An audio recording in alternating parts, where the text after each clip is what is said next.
mentioned your parents being around, and you mentioned talking to some of these young men and how important it is to have some of them who may never have heard a man spoke to them in that kind of way before. Do you think we have a role model crisis in our communities?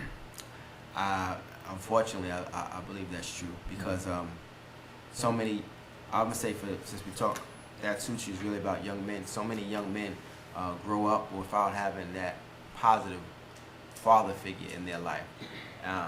So lacking that father figure, that positive role model, really kind of distorts their image of authority, kind of distorts their image of something that's is a needed ingredient that's missing, and it really becomes a huge problem because what does a father bring? A father brings stability. A father is a provider. A father most times brings discipline. A father brings instruction. A father brings training. So if I cut that off, if I cut that branch off, where else am I going to get that from? I mean, sometimes single mothers, they do a great job, but I mean, single mother is not a father. I'm sorry, just like a single father is not a mother. A father brings something to the table. He's not just, fathers bring something to the table. So when when the father is not there, when the father decides not to take care of his son, that speaks volumes. Not just for him not being there, but for the son to say, well, why isn't he here? Is it me? Why doesn't so? There's so many levels to that, and it's definitely something that's missing. You also consult with men on branding themselves. Right. Elaborate. Well, that suits you is bringing suits and bringing image and helping people to obtain jobs. But we also tell them that the suit is not just for the job. The suit is for you. You are the most important ingredient. You are the brand. You are the person. You are the most important ingredient in that. So we say, well, I just need the suit for the job. No, the suit is not for the job. You are the most important ingredient. So we want them to not think about just the job, but what else in life that you want to do? Where do you want to go? What's your dreams? Don't just think of, well, I want to get a job. How about you are the one that's hiring, or you're the one that's giving the interview, or you're the boss. See yourself as the boss. It may start off from one level, but we want you to think big picture. We want you to think huge. So branding yourself is, yeah, you have the suit maybe right now to get the job, but now we want you to expand now to how can you be the one to start the business? How can you be the boss? How did you get interested in dressing for success? Were you always like this from the time your mom helped you to fill out that application 21 years ago? Or did this evolve over time? I believe it was there in glimpses, but it really evolved when I started working for the state. It was a gentleman there who, older black gentleman. Every time I saw him, his name was Mr. Phelps, I believe. Every time I saw him, he had a suit on. Now, we rarely spoke, how you doing? We didn't have really a close dialogue. But every time I saw him, I was like, woo! That man is sharp, man. He looked like he was like the boss. Like he had a nice position, but he looked like he was the ruler. As far as I was concerned, he was like a knight in shining armor. I was like, wow. And it just had an impression on me like, wow, it's something about wearing a suit, something about standing there and being clean and looking sharp, and that made a huge impression on me. So I started, even I was at the entry level, I started wearing a shirt and tie and suits, and people was looking like, why are you wearing a suit? You just entry level. I may have been entry level physically, right, but mentally I was at the boss level. But he just made such an impression on me. So I want to make that same impression on other people. If he impressed me like that, I know that's not an isolated incident. I know that from what I wear, now I'm at his level, where I'm at now. I know I'm making an impression on other people. And I'm just like, not just saying, well, I'm happy I'm at that level. No, I want to be, this is why I started that Sushi. I want the CEO of my own company, my own business, so that I can be that type of example. What disturbs you the most, and then we take a quick break. What disturbs you the most about young men on job interview? sometimes the sense of entitlement that, you know, I'm here, so just give me the job, you know, I'm here. You know, they don't realize that the importance of making an impression on people. You know, I'll come 10 minutes late. I'll, you know, slide in. When I speak, you know, I'll talk, you know, real low, you know, quiet, you know, that sense that, look, as long I did what I'm supposed to do and they didn't hire me, but you really didn't do what you were supposed to do. You didn't come on time, you didn't dress properly, you didn't speak properly, you didn't present yourself well. That's why you didn't get the job. So, but that goes to, a lot of that goes to training, not knowing, not being prepared, not having that father to teach them, not having that experience, not having the know-how of what to do. So this is why that I feel that Suchu is a key ingredient, because we try to instill these values. My brother, he's the vice president of Capital One and business banking. He has that experience that he can share with individuals. I have experience where I can share and give them tips. Where else would they get certain tips? Or, I mean, I believe that we have something that we can bring to them to let them know how to win that interview. Okay, now that you got the job, now how to start your own, how to build, how to brand, how to make something happen. Let's take a break.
We're back with Gerard Kersey. Gerard, any plans to expand the program?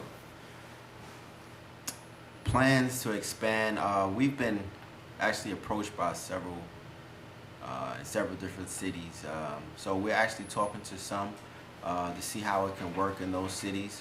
I mean, every city is not like New York as far as many job training programs, but the ones that they do have, we're seeing how we can assist them, because the need for men having suits is great throughout the country. It's not just isolated to New York City. So the need is definitely a need. So we're seeing how we can facilitate it.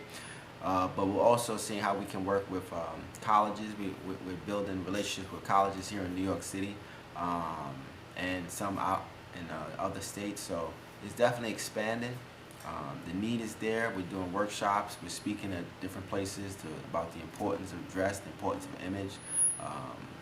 So yeah, it's definitely. And why is helping men to succeed so important to you? Because like I said, having both parents, my father there, knowing the result of not having a working parent, a working father, and when men don't have employment, it affects everything. What's important to men is being able to provide for their family. So when they can't get a job, or when it's hard for them to get a job, when they don't have the clothing to get work or to go on interviews, that takes a tremendous toll on them, and that makes having that and having another man give something to them that they need, that makes a tremendous impact. So it's just a win-win for everybody. Tell us about a particular success story. Well, one guy, he was actually in Cincinnati, and he heard about us through the internet. So he went online and he found us, and he said, listen, I've been trying to get a job, but I really don't have the attire. I'm a college graduated college, but I just can't get hired because I don't have the attire to go on these interviews. So he contacted us. He faxed us his college diploma. I said, listen, I need some documentation. I need some proof. So he faxed us his college diploma. We mailed him the suit to Ohio. He went on interviews with the suit. He got the job. He sent us pictures and everything, and that's a tremendous success story because it showed that it helped him to get that employment that he needed to take care of his family. That particular story, how did it resonate with you? It made a big impact because, like I said, he was able to take care of his family. He was able to get work, and he was appreciative to us because we didn't know him from anywhere, but for him to receive a suit from us, it made an impression on him. To let him know, listen, that's another black man helping another black man to get work, and I just can't explain how important that part of that component is for black men helping each other. So often we look for other races or for other people to, I need help. When we have the capability and the resources to assist each other, it's so important to build relationships with one another. I don't know why it seems to be difficult for us to trust, to relate, to build, to bond with one another when we do it with other people. So, that's a big issue with me. And because I support, I share, I tweet, retweet, post, help, like, whatever I can to help other people succeed. But I know that it's a struggle for some people to see somebody else succeed. That comes from upbringing. Is that one of your pet peeves of this whole journey? Yeah, it is. Supporting each other. I was so glad to see Oprah and Tyler join forces to build something. I believe that should have made a statement to the whole black community. Listen, let's build relationships. Let's support. So long growing up, we've heard that crab in the bucket mentality. And my father, he used to have when he was younger, he had a business, and he used to tell me growing up, I just don't know why my people won't support me. And that stayed with me for a long time. I said, well, I don't know if I should start a business because, he's saying that black people won't support it. And I really want to destroy that whole myth, that whole thinking, because I'm not like that. And I know there's a lot of people that aren't like that, but we just have to continue to build and combine networking with the right people. And network to destroy that myth. You've been doing this for 3 years? Yes. How would you say it has evolved from the time it started to now? I believe that it's getting more traction. Just this week we were in 2 magazines. We were in the Modern magazine, and we were in Swagger magazine, and today I'm on your show. CWS, So right? yeah, so I mean, it's just it's getting a little bit more traction, which is fine, which is what it's all about. Because it's just I'm just expanding it to let people know that we're doing what we're doing. So I mean, back then it's still in some ways you're building traction, you're trying to get things out, you're trying to build something, but now it has a little more credibility, a little more traction. What does this say to you about the concept of coming up with an idea and pursuing it? What does this say? It's something about that I just love it. I love start having an idea. This didn't exist 4 years ago. This wasn't even a thought 4 years ago. And today, to be on a show talking about it, having paraphernalia about it, having t-shirts about it, you know, we're on Facebook, Twitter, Instagram, Periscope at That Suits You.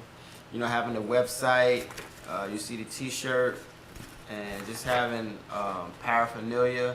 We work with a nail salon in Brooklyn, Polish Bar, where we have men get manicures and pedicures, and you know, just the whole process is just. Talk about networking. How important are partnerships?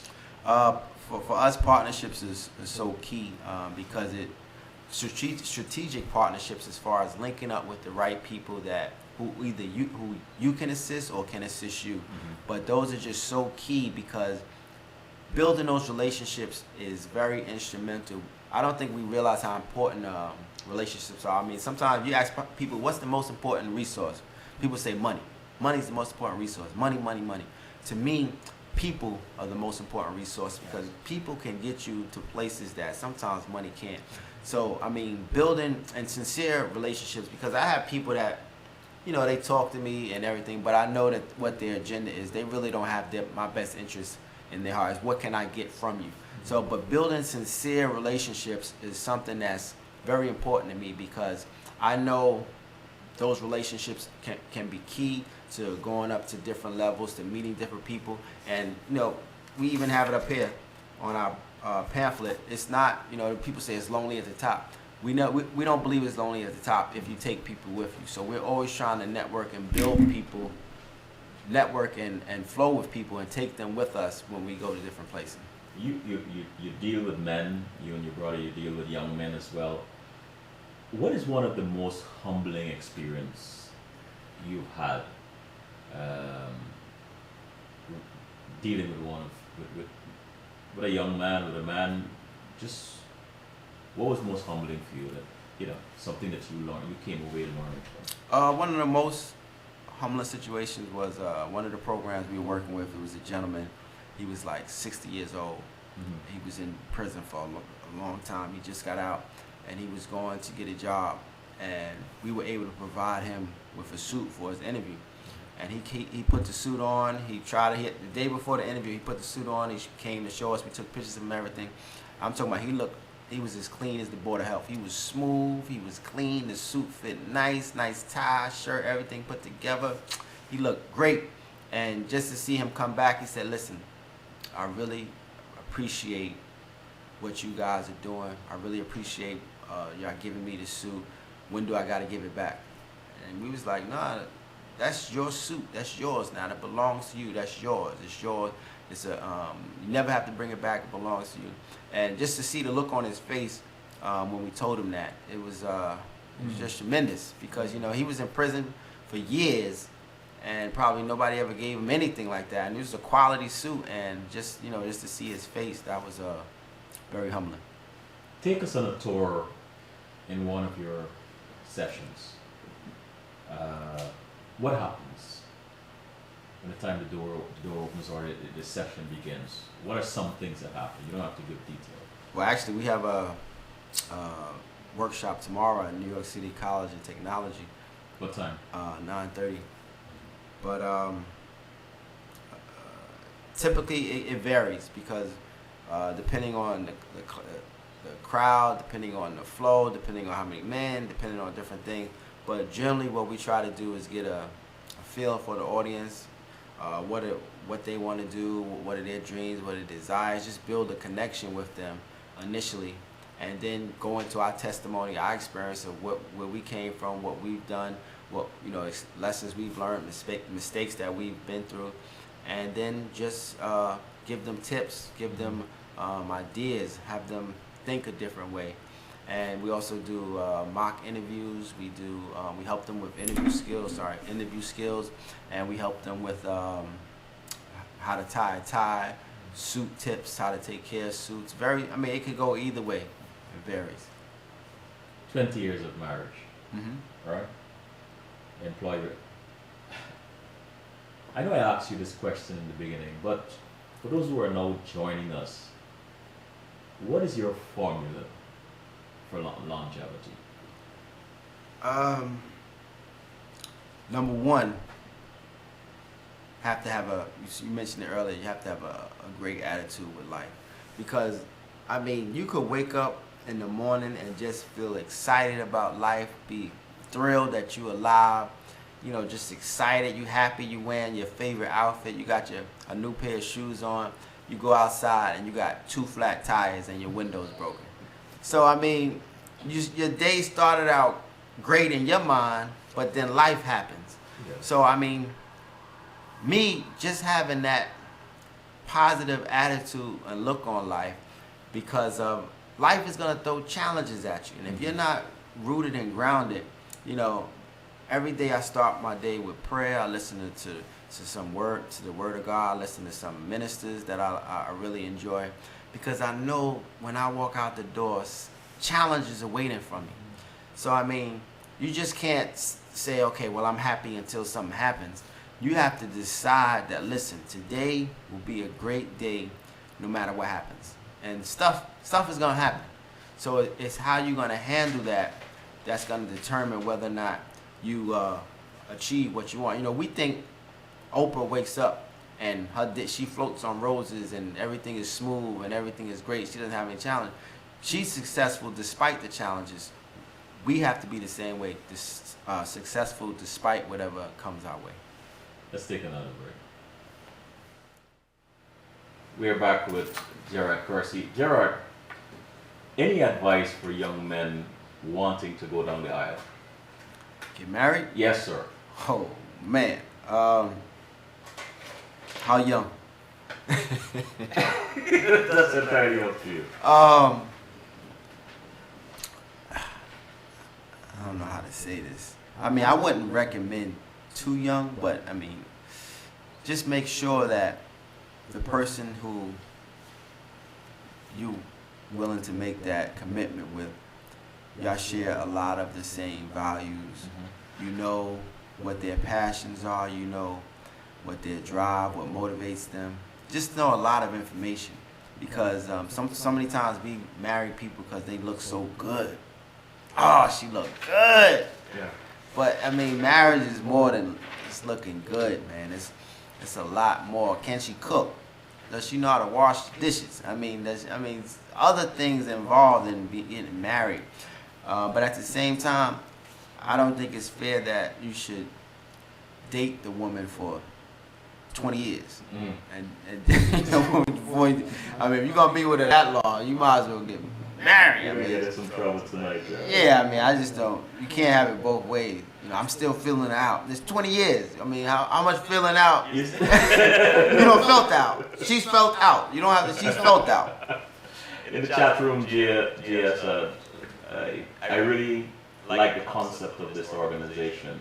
Giving a man a suit makes such a difference. Gerard, looking back from when you started to now, what have you discovered about yourself during this journey? During this journey, I've discovered how resilient I have to be. Mm-hmm. How you have to use, your thinking cap, because I reach certain situations and you figure, wow, what do I do here? And at work you can, let me go to my supervisor, or let me throw it. Here you have mentors, but there's sometimes you're in this position where you got to think on your feet. You don't have time to to go to a mentor or to go to the internet. You have to figure it out. So you just have to be willing to trust your instinct, trust your decision-making process, but do your homework. I figured out some things. I made mistakes. See, and that's the big thing. Learning from mistakes. If you're afraid to make mistakes, or if you're afraid to do something wrong before you attempt it, then a lot of things won't get done. And for those days when you don't feel like getting up and doing what you're supposed to do, who or what gets you out of that mindset? Just thinking about the guys who need the attire. I mean, sometimes I have to take 5-6 suits up to the Bronx from Brooklyn early in the morning, or I have to pick up 15 suits from someplace way up in Harlem, or we get a lot of our suits from news anchors, and they'll say, okay, Gerard, I got who was it? David Ushery. He said, Gerard, I got 7 suits for you, but you got to be here like 7 o'clock in the morning. So I mean, you can't tell them. Let's push it back to 11:30. You can't tell them.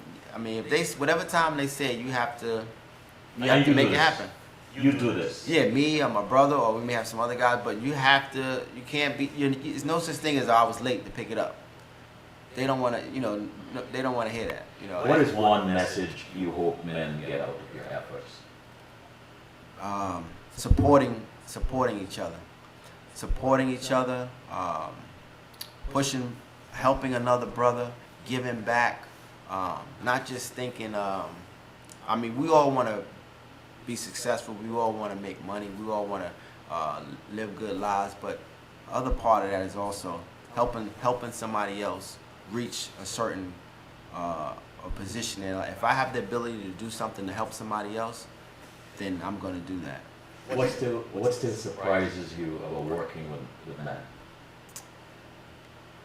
What surprises me, I don't know if anything surprises me with it, but I mean it's just an excitement about doing it, because I know that feeling of getting help from somebody else. Sometimes what does surprise me, sometimes they seem hesitant or surprised that we're actually doing what we're doing to help them without any seemingly benefit to ourselves. So I mean that's kind of surprising. And you help all men.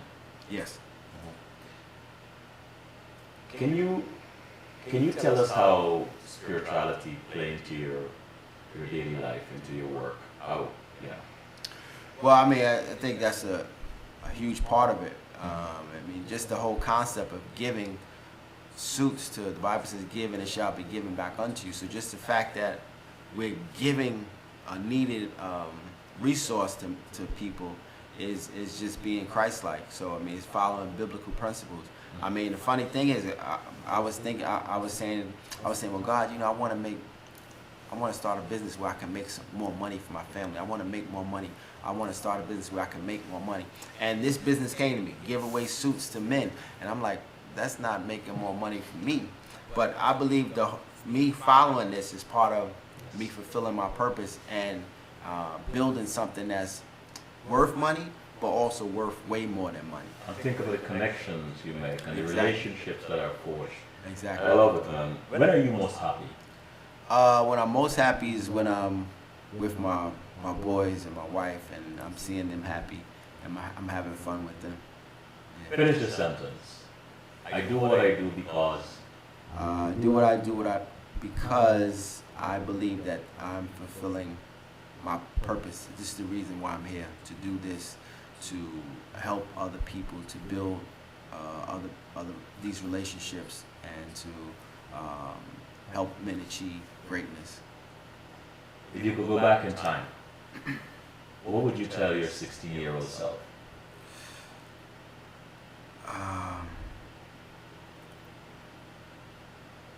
I would tell myself to be mindful of your time and to build strong relationships. When you think back, those 3 years you started this, from then to now, what are you most proud of? I'm most proud of the fact that I actually started it. because the world is full of people who say they're gonna do something. One day, I can't wait till my birthday. I can't wait till New Year's. I can't wait till the summer. I can't wait till winter. One day I'm gonna start this. One day, the world is full of those. So the fact that I actually put effort to this and put work, and put sweat, and put ideas and put things in motion, I'm very excited about that fact, because so often we put off doing things. So I'm very proud. I gotta ask you this: what are some of the young men? Just give us a glimpse of what some of the statements or the comments some of them might say to you after they have gone through the program, they've gotten a suit, gone on a job, gotten through. What are some statements they have made that have really touched you? It's one of these statements right here on the pamphlet. We put on the pamphlet. It says TSY is a positive push in the right direction. One of the clients said that it gave him a push to succeed, and he needed that. And he didn't see the bigger picture until after he got the suit and got the job, but he really appreciated it. What are you most thankful for? Definitely family, of course. I'm thankful for the vision. I'm thankful for the type of person I am. I know that's a result of my upbringing and my parents, but very positive, very upbeat, but also very comical. I'm a very funny individual. I am so glad you made that statement. Last question for the evening. What makes you laugh out loud? The funniest things to me are just seeing people's behavior. Just if you just watch, just go through the day and just see how people react, how people respond to different situations. Just dealing with human beings on a daily basis is absolutely hilarious. You probably have your share of what you do. Exactly. So yes, very hilarious. If you had an opportunity to say something to mom and dad right now, what would you say? Oh man, just how much I appreciate them, the sacrifice they put. I mean, as a parent now, I realize the sacrifice that they put in, and for me, my brother, and my sister, and how much work and dedication. They came home every night. They supported us. They supported our dreams. They supported our vision. Even to this day, they support That Suits You. They help with anything that needs to be done with it. I don't even remember my mother telling me no, when she can assist us. So, I mean, that's why I just can't see, if she asks me to do something, I just can never see myself telling them, no, I can't help you. So just thank you for everything. Could you give us that website again, please? Yes, the website is www.thatsuitsyou.org. That's THATSUITSYOU.org. And we're on Instagram, Facebook, Twitter, Periscope, @ThatSuitsYou. Gerard, thank you so much for spending this time with us this evening. I really appreciate it. I'm sure there are lots of young people listening to this and would have been inspired this evening, and that's what we're all about, inspiring people, but especially the young. They are indeed our leaders for tomorrow. So this is Selwyn Collins saying thank you for tuning in. Fear not what fear whispers to you. Fear your obedience to it. Good night.